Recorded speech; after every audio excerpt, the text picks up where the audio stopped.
समुदाय से ताल्लुक़ रखता हूँ और लगभग उड़ान करके एक हमारी संस्था है जिसमें हम लगभग 50 से 60 गाँव में खासकर मुसहर और नट समुदाय के साथ हम काम कर रहे हैं, उनके अधिकारों को लेके और उनकी ज़मीन की अधिकार को लेके और क्या उनके साथ स्वास्थ्य और सामाजिक न्याय के जो मुद्दे हैं, इन मुद्दों पे हम लोग 50 से 60 गाँव में काम कर रहे हैं। यहाँ आने के बाद मैं पिछले 1-1.5 साल से अनु भाई के यहाँ आ रहा हूँ और देख रहा हूँ। यहाँ आने के बाद काफ़ी मानसिक स्वास्थ्य को लेके काफ़ी समझ हुई। यहीं से हमने ये सीखा कि मतलब अगर हमें पेट दर्द है और पेट दर्द की दवा चाहिए तो लक्षण पता होना चाहिए कि पेट दर्द कैसे शुरुआत हुआ। तो जब हम उन समुदाय में काम करते हैं, विमुक्त घुमंतु जनजाति समुदाय में जब हम काम करते हैं तो पता चलता है कि ये समुदाय, ये जो मानसिक पीड़ा है, इससे दोहरी मार्ग के साथ ग्रसित है। मतलब कुछ एक क्लास होता है कि आप समझिए, क्लास होता है कि वो मतलब अगर किसी पीड़ा में है और वो उसको कुछ तकलीफ हो रहा है तो वो एक जाता है दूसरी जगह, उसको राहत मिल जाती है। 100% राहत नहीं मिलती लेकिन थोड़ी बहुत राहत मिल जाती है। लेकिन ये ऐसा एक समुदाय है जिसको डबल मार पड़ती है और दोनों जगह से राहत नहीं मिलता है। तो एक तो ये है कि जिसे हम DNT कहते हैं, भारत सरकार ने 1952 में डीनोटिफाइड किया।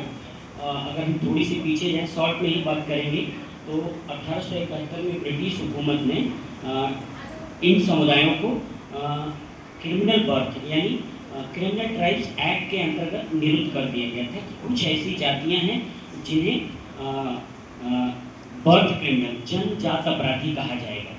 तो देखा जाए तो जो हम जिस समुदाय से हैं, हमें भी उसी तमके में ये इनाम दिया गया था कि जन्मजात अपराधी हैं। और ये पीड़ा वहीं तक सीमित नहीं थी, ये पीड़ा काफ़ी और गहरी है। यानी पेट में पलने वाला बच्चा भी, जो गर्भ में बच्चा है, वो दुनिया आया नहीं, दुनिया देखा नहीं, लेकिन इस कानून के तहत उसे जन्मजात अपराधी बोला जाएगा कि वो भी अपराधी है। वो आया नहीं और फिर भी हम डिसीजन ले सकते हैं। खैर, आज़ादी मिलने के बाद भारत सरकार ने 1952 में 31 अगस्त 1952 में इस काले कानून को, जो हम लोग क्रिमिनल ट्राइब्स एक्ट बोलते हैं, इस काले कानून को भारत सरकार ने निरस्त कर दिया और उसकी जगह पे ये कहा कि नहीं, ये जन्मजात अपराधी नहीं है, ये आदतन अपराधी हैं। हाँ, ये आदतन अपराधी हैं। हैबिचुअल ऑफेंडर एक्ट लाया कि ये आदत इनकी खराब है, चोरी चकारी कर लेंगे या कर लेंगे, लेकिन ये जन्मजात अपराधी नहीं। थोड़ा सा संशोधन सरकार ने किया। हम लेकिन इस बात को हम नहीं समझ पाते कि ये किस तरह का संशोधन है कि मतलब हमें जन्मजात अपराधी से बाहर निकाल के बता दें इसकी आदत खराब है, ये आदतन अपराधी है। तो ये समुदाय है, ये मानसिकता बड़ी लंबी चली आ रही है और जिस तरह से ब्रिटिश हुकूमत और कुछ वर्ग ने बदनाम किया, इस बदनामी का कलंक आज तक पीछा करता है। इस बदनामी का कलंक आज तक पीछा करता है। मैं कल ही एक छोटा सा केस हैंडल किया। एक साथी का फ़ोन आया, पुलिस स्टेशन के अंदर है और उसके बेटे को काफ़ी मारा पीटा लोगों ने और वो गया था FIR लिखाने।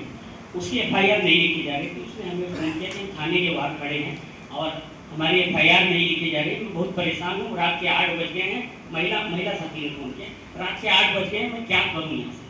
तो हम बोले कि क्या कह रहे हैं। तो बोले कि लिख ही नहीं रहे, बैठा के रखें, कुछ बता भी नहीं रहे हैं, सिर्फ बैठा के रखें, जब अंदर जा रहे हैं पूछें तो कहें बात बैठे। इस तरह की बात हमने उनको छोटा सलाह दिया कि ठीक है, आप 1076 पे जो CM हेल्पलाइन नंबर है उत्तर प्रदेश का, आप उस पर कॉल करके घर चले जाइए।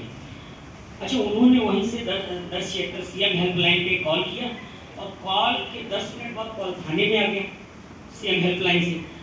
अब उसको बुलाया, झल्ला के कह रहा है कि गाली दिया, उसने अपनी भाषा में पुलिस वाले ने गाली दिया। गाली देने के बाद कह रहा है कि जूता निकाल के 25-30 जूता मारेंगे, 1076 पे फ़ोन लगा रही हो, CM हेल्पलाइन हमारी शिकायत कर रही हो, अब नहीं जाने देंगे, FIR भी नहीं लिखेंगे, दोनों को उठा के गिरफ्तार करेंगे।